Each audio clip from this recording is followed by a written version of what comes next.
അങ്ങനെ രാവിലെ അച്ചുക്കുട്ടന് എക്സാമുള്ളൊരു ദിവസമായിരുന്നു കേട്ടോ. അപ്പോൾ എനിക്ക് ഡ്യൂട്ടിക്ക് ഞാൻ കയറിയിട്ടില്ല ഇതുവരെയായിട്ട്. അതുകൊണ്ട് എനിക്ക് പെട്ടെന്ന് അങ്ങനെ വലിയ ഒത്തിരി നേരത്തെ എണീക്കേണ്ട കാര്യമില്ലായിരുന്നു. അപ്പോൾ അവന് മാത്രം ബ്രേക്ക്ഫാസ്റ്റ് കൊടുത്തു വിട്ടാൽ മതിയായിരുന്നല്ലോ. അത് കഴിഞ്ഞിട്ട് വന്നിട്ട് പിന്നെ ഞങ്ങൾ ഒരുമിച്ച് പിന്നെ ഉണ്ടാകണം. കാരണം എനിക്ക് ഒത്തിരി നേരം കാലിങ്ങനെ നിൽക്കാൻ പറ്റില്ലല്ലോ. അങ്ങനെ രാവിലെ എണീറ്റ് അച്ചു പഠിക്കാനിരുന്നു. ശരിക്കും പറഞ്ഞു കഴിഞ്ഞാൽ നമ്മുടെയൊക്കെ കുഞ്ഞിലെ എന്തുമാത്രം അമ്മയുടെ വായിലിരിക്കുന്നതും കയ്യിലിരിക്കുന്നതും കൊണ്ടും കേട്ടൊക്കെ ഞാനൊക്കെ രാവിലെ എണീറ്റുകൊണ്ടിരുന്നത്.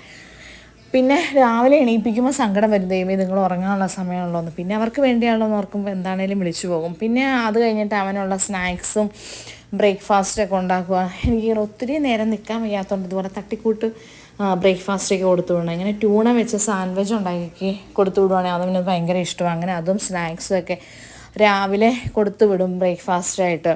പിന്നെ ഉച്ചയ്ക്കത്തെ ലഞ്ച് അവരിവിടെ വന്നു കഴിഞ്ഞിട്ടാണ് കഴിക്കണം. അത് 2:15 ആകുമ്പോഴത്തേനും സ്കൂൾ വിട്ട് വരും. അങ്ങനെ അതൊക്കെ റെഡിയാക്കി അച്ചു അങ്ങനെ രാവിലെ പോകാൻ വേണ്ടി തുടങ്ങി. ഇന്ന് എക്സാമുള്ള ദിവസമായിരുന്നു കേട്ടോ.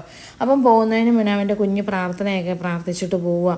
പണ്ടൊക്കെ മമ്മിയൊക്കെ പ്രാർത്ഥിച്ചിട്ട് പോകാൻ പറയുമോ എന്നൊക്കെ പറയും. പക്ഷേ എക്സാമുള്ളപ്പം അയ്യോ എന്ത് പ്രാർത്ഥനയാണെന്ന് വെച്ച് കഴിഞ്ഞാൽ പ്രാർത്ഥനയോട് പ്രാർത്ഥന അങ്ങനെയാണ്. പിന്നെ നമ്മൾ എന്തൊക്കെ പറഞ്ഞു കഴിഞ്ഞാലും നമുക്കൊരു എന്താ പറയുക ഒരു ധൈര്യം, പ്രത്യേകിച്ച് സ്റ്റുഡൻറ്റ് ലൈഫിൽ എല്ലാവർക്കും, നമ്മളൊക്കെ കുട്ടികളായിരുന്നപ്പോൾ ഇങ്ങനെയല്ലായിരുന്നു അല്ലേ.